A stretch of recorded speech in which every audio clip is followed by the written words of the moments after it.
అతని పేరు శ్యామ్. అతనికి విజయవాడలో చిన్న వ్యాపారం ఉంది. కష్టపడి పైకి వచ్చాడు. ఈ మాట చెప్పుకోవడానికి కాస్త గర్వపడుతుంటాడు కూడా.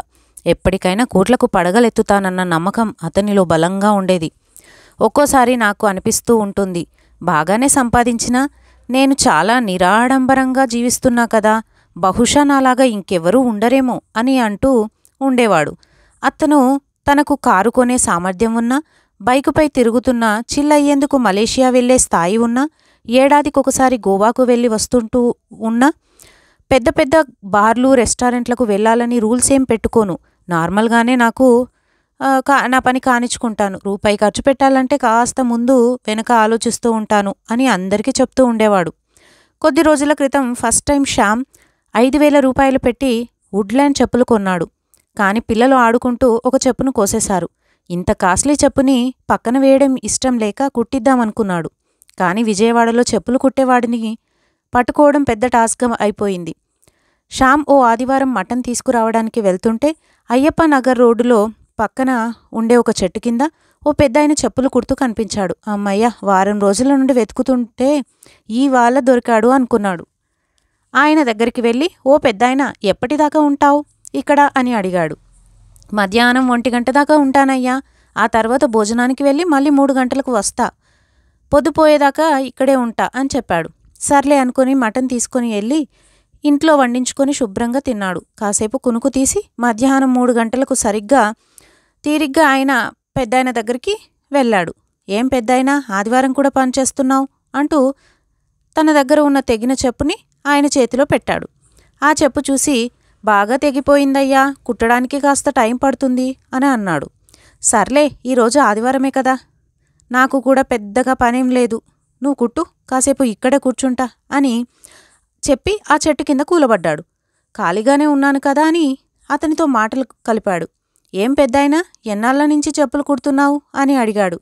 శ్యామ్ కాస్త నిర్లక్ష్యంగా, సర్లే, ఈ వయసులో కష్టపడుతున్నావు, పిల్లలు సరిగ్గా చూడరా ఏంటి, వాళ్ళు ఏం చేస్తున్నారు అని అడిగాడు.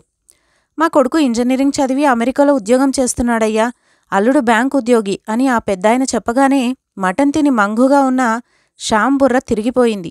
ఏం మాట్లాడుతున్నావు పెద్దాయనా, ఎక్కడా, మీ ఇల్లు, ఏమాత్రం ఆస్తులు ఉన్నాయి, ఏమి అని కాస్త తికమకగా అడిగాడు. ఎనమల కుదురులో 7 సెంట్లలో సొంతిల్లు ఉంది, మరో 2 ఇళ్ళు కూడా ఉన్నాయి, వాటిని అద్దెకిచ్చాను, నెలకు 25,000 వస్తుంది. నున్నాలో ఎకరం మామిడి తోట కూడా ఉంది. ఆస్తులు చెట్టా మొత్తం చెప్పాడు. ఆ పెద్దాయన అంత సింపుల్గా చెప్తుంటే శ్యామ్ స్తంభించిపోయి ఆయన్ని కింద మీద చూస్తూ, ఏయ్, ఏం మాట్లాడుతున్నావు సామి, ఎన్నుండి ఎందుకు ఇంకా ఈ చెప్పులు కుడుతున్నావు అని అడిగాడు. ఒకప్పుడు మాకు ఈ పని అన్నం పెట్టిందయ్యా, మా నాన్న ఈ పనే చేసి, అప్పట్లో రేటు తక్కువ అని నున్నాలో 3 ఎకరాలు కొంటే నా వాటా ఎకరం వచ్చింది. మా చిన్నప్పుడు మా నాన్న చెప్పులు కుడితే డబ్బుకు బదులు వడ్లు ఇచ్చేవారు. అవి సరిపోక మా అమ్మ వరి కోసిన పొలాల్లో పరక ఏరుకొచ్చి గింజలను వేరు చేసి మాకు అన్నం పెట్టేది. ఎన్ని డబ్బులున్నా ఈ పని చేస్తే గాని నాకు సంతృప్తిగా ఉంటుంది అని చెప్పి ఆ పెద్దాయన చెప్పిన మాటలకు శ్యామ్ కంట కన్నీళ్లు తిరిగాయి.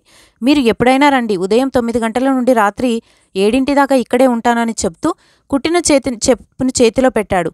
అతని తర్వాత మరొక వ్యక్తి వచ్చి 200 చిల్లర ఉందా అని అడిగితే, పర్లేదు సార్, ఈసారి వచ్చినప్పుడు ఇవ్వండి అని చెప్పు కుట్టేసి ఇచ్చేశాడు. చెప్పు కుట్టినందుకు 20 రూపాయలు శ్యామ్ తీసి అతనికి ఇస్తే, 10 రూపాయలే అయ్యా అంటూ తిరిగి శ్యామ్కి చేతికి 10 రూపాయలు ఇచ్చేశాడు. ఆ పెద్దాయనను అలాగే చూస్తూ శ్యామ్ నిలబడిపోయాడు. తన మనసులో ఎన్నో ఆలోచనలు వస్తూ ఉన్నాయి.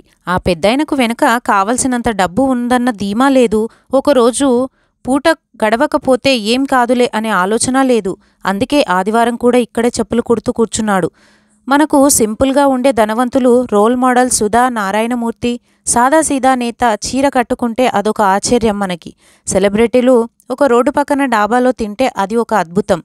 అలా ఉండటం వారి గొప్పతనమే కావచ్చు. కానీ ఈ చెప్పులు కుట్టే పెద్దాయన వాళ్ళందరినీ కంటే గొప్పవాడు కదా అని శ్యామ్ ఆలోచనలో పడ్డాడు. ఆ పెద్దాయన ఓ నిరుపేద కుటుంబంలో పుట్టి పెరిగాడు. అక్షర జ్ఞానం లేదు, కానీ పిల్లల్ని చాలా బాగా చదివించాడు. ఇవాళ కూర్చొని తినే స్థితికి చేరాడు. అలాగని అన్నం పెట్టిన వృత్తిని మరవలేదు. వయసు 60 ఏళ్లకు దగ్గరగా వచ్చిన ఇంకా పనులు చేసుకుంటూ దిట్టంగా ఉన్నాడు. నిరంతర కష్టం వల్ల ఒంట్లో ఇంకా ఎలాంటి రోగాలు కూడా చేరలేదు. ఉదయాన్నే అన్నం తిని రావడం, మళ్ళీ మధ్యాహ్నం భోజనానికి వెళ్ళి వచ్చి మళ్ళీ రాత్రి వరకు ఇక్కడే చెప్పులు కుట్టడం, అదే అతను సంతృప్తి అని అంటున్నాడు ఆ పెద్దాయన. ఆ పెద్దాయన వైపు నుంచి చూస్తే అతనికి ఇది విలాసవంతమైన జీవితమే. మనం చేస్తున్న పని ఏదైనా సరే దాన్ని దైవంగా భావిస్తే వచ్చే ఫలితం భవిష్యత్తు తరాలకు దిక్సూచిగా అవుతుంది. ఈ పెద్దాయన నిరూపించాడు అని శ్యామ్ అనుకున్నాడు. గోవా టూర్లు వేసి సండే మటన్ తింటూ వుడ్లాండ్ చెప్పులు వాడే నేనే నిరాడంబరంగా జీవిస్తున్నానా? అలాగైతే ఈ పెద్దాయనని ఏమనాలి అని శ్యామ్ తనలో తాను సిగ్గుపడుతూ అక్కడి నుండి మెల్లగా ఇంటికి జారుకున్నాడు. Thank you friends. ఈ స్టోరీ కనుక మీకు నచ్చితే తప్పకుండా సబ్స్క్రైబ్ చేసుకోండి. మీకు ఎలా అనిపించిందో కమెంట్ చేయండి. లైక్ చేయడం మాత్రం మర్చిపోవద్దు. Thank you for watching. ఇలాంటి మరిన్ని వీడియోస్ కోసం తప్పకుండా సబ్స్క్రైబ్ చేసుకోండి.